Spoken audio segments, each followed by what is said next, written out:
Hello friends, स्वागत है आपका हमारे यूट्यूब चैनल पर।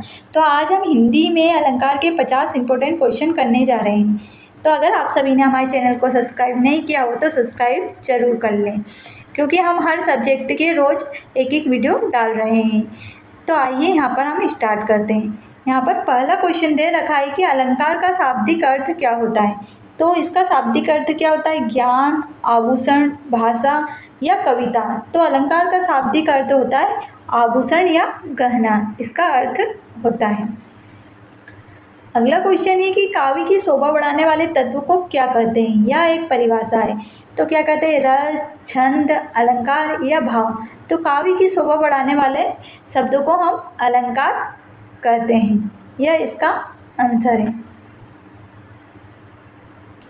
अलंकार के मुख्य भेद होते हैं। तो अलंकार के मुख्यतः कितने भेद होते हैं? 1, 2, 3 या 4। तो अलंकार की मुख्यतः 2 भेद होते हैं, शब्दालंकार और अर्थालंकार। शब्दालंकार किस पर आधारित होता है? शब्द पर, अर्थ पर, रस पर या भाव पर। तो यहाँ पर शब्दालंकार शब्द पर ही आधारित होगा। अर्थालंकार किस पर आधारित होता है? तो अर्थालंकार शब्द पर, अर्थ पर, वर्ण पर या छंद पर। तो अर्थालंकार अर्थ पर आधारित होता है। चारूचंद की चंचल किरणें खेल रही थी जलथल में कौन सा अलंकार हुआ? उपमा, अनुप्रास, यमक या रूपक अलंकार। तो चारूचंद की चंचल किरणें, यहाँ पर च वर्ण की आवृत्ति बार बार हो रही है, इसलिए यहाँ पर अनुप्रास अलंकार आएगा। अगला क्वेश्चन है कि एक ही वर्ण की आवृत्ति बार बार या एक ही वर्ण की आवृत्ति में कौन सा अलंकार होगा? तो यहाँ पर उसमें अनुप्रास अलंकार होता है, जहाँ पर एक ही वर्ण की आवृत्ति बार बार होती है। और जहाँ पर एक शब्द की आवृत्ति बार बार होती है वहाँ पर कौन सा अलंकार होगा? आप कमेंट कर जरूर बताएं। अगला क्वेश्चन है कि उपमेय व उपमान की समानता वाले अलंकार को क्या कहते हैं? तो क्या कहते हैं? रूपक, उपमा, अतिशयोक्ति या यमक अलंकार। तो उपमेय व उपमान की समानता वाले अलंकार को उपमा अलंकार कहते हैं। अगला क्वेश्चन है कि मुख चंद्रमा सा सुंदर में कौन सा अलंकार है? तो मुख चंद्रमा के समान सुंदर है, यहाँ पर इसमें कौन सा अलंकार है? तो यहाँ पर यह उपमा है, उपमा अलंकार होगा, क्योंकि उसका मुख चंद्रमा के समान सुंदर है। यहाँ पर सा, सी, से का भी यूज हो रहा है, इसलिए यह उपमा अलंकार होगा।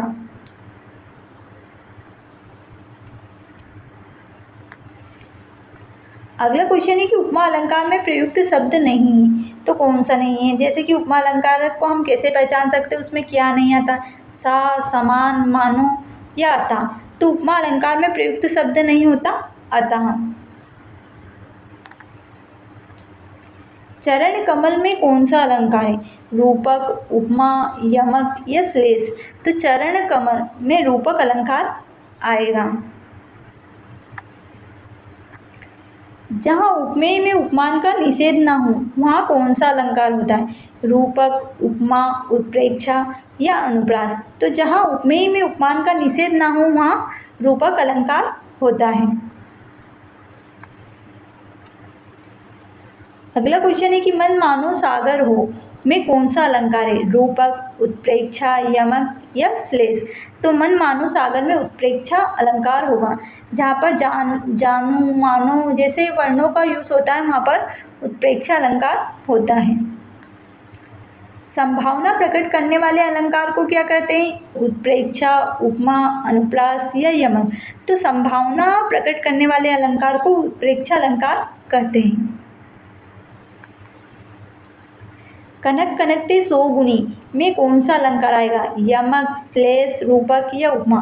तो कनक कनकते 100 गुणी में यहाँ पर कनक कनक शब्द की आवृत्ति 2 बार हो रही है, इसलिए यहाँ पर यमक अलंकार आएगा।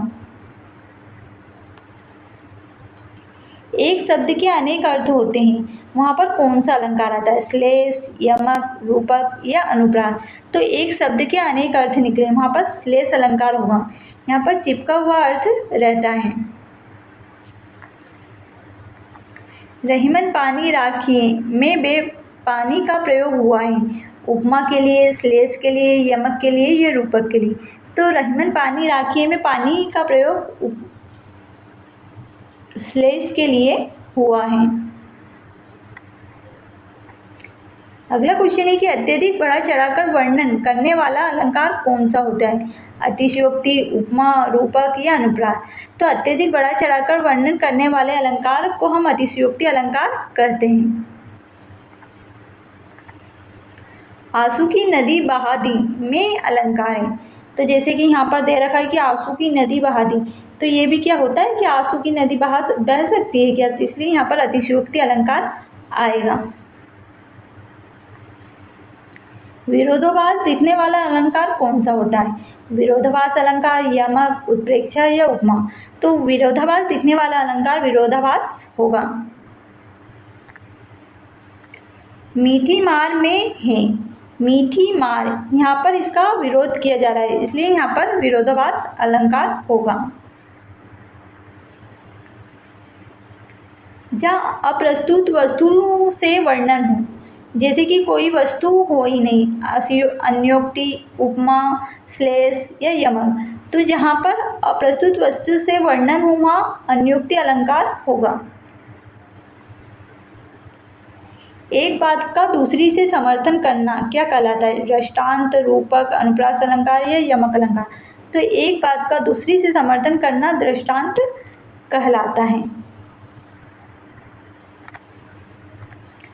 शब्द अलंकार नहीं है, तो कौन सा शब्द अलंकार नहीं है? तो अनुप्रास अलंकार भी है, यमक भी है, श्लेष भी है, उपमा नहीं है। अर्थ अलंकार नहीं है, तो रूपक, उपमा, उत्प्रेक्षा या अनुप्रास। तो यहाँ पर अनुप्रास होगा। कमल नयन का उदाहरण है, कौन से का उदाहरण है? रूपक का, उपमा का, यमक का या श्लेष का। तो कमल नयन रूपक का उदाहरण है। वह सिंह है में अलंकार है, रूपक, उपमा, उत्प्रेक्षा या यमक। तो वह सिंह है में रूपक अलंकार होगा। उपमा में कितने अंग होते हैं? 2, 3, 4 या 5। तो उपमा में 4 अंग होते हैं। उपमा का आवश्यक अंग नहीं है, तो उपमा का आवश्यक अंग कौन सा नहीं है? उपमेय, उपमान, वाचक शब्द या रस। तो उपमेय भी होता है, उपमान भी होता है, वाचक शब्द भी होता है, रस नहीं होता। जैसे शब्द का प्रयोग सामान्यतः किसमें होता है? तो जैसे शब्द का प्रयोग उपमा में, रूपक में, यमक में या श्लेष में। तो जैसे शब्द का प्रयोग उपमा में होगा।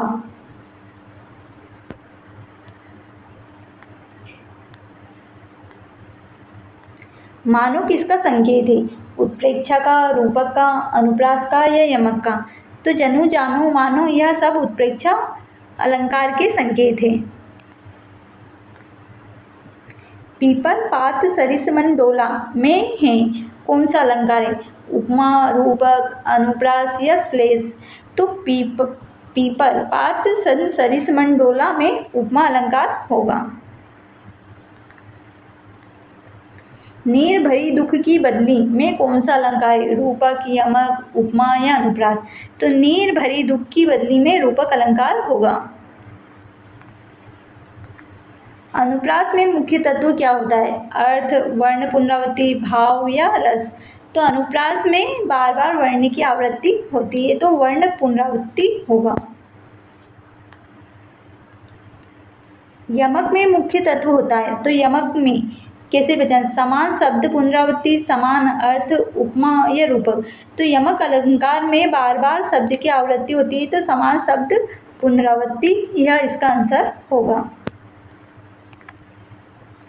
श्लेष में होगा, तो श्लेष में जैसे कि हमने देखा था कि चिपका हुआ होता है, जैसे कि एक शब्द के अनेक अर्थ होना इसका सही आंसर होगा। बंदो गुरु पद कंच में होगा, तो इसमें कौन सा अलंकार होगा? रूपक, उपमा, यमक या अनुप्रास। तो बंदो गुरु पंच कंच में रूपक अलंकार होगा। अलंकार किसे सुंदर बनाता है? काव्य को, गद्य को, पत्र को या व्याकरण को। तो अलंकार काव्य को सुंदर बनाता है। अगला क्वेश्चन है कि अलंकार के जनक माने जाते हैं कि कौन माने जाते हैं, भामा, तुलसी, कबीर या सूत। तो अलंकार के जनक भामा माने जाते हैं। मुख कमल उदाहरण है किसका है, रूपक का, उपमा का, श्लेष का या यमक का। तो मुख कमल या रूपक का उदाहरण है। जनु शब्द सामान्यतः किसका संकेत होता है, तो हमने ऊपर पढ़ा था कि यह उत्प्रेक्षा का संकेत होता है।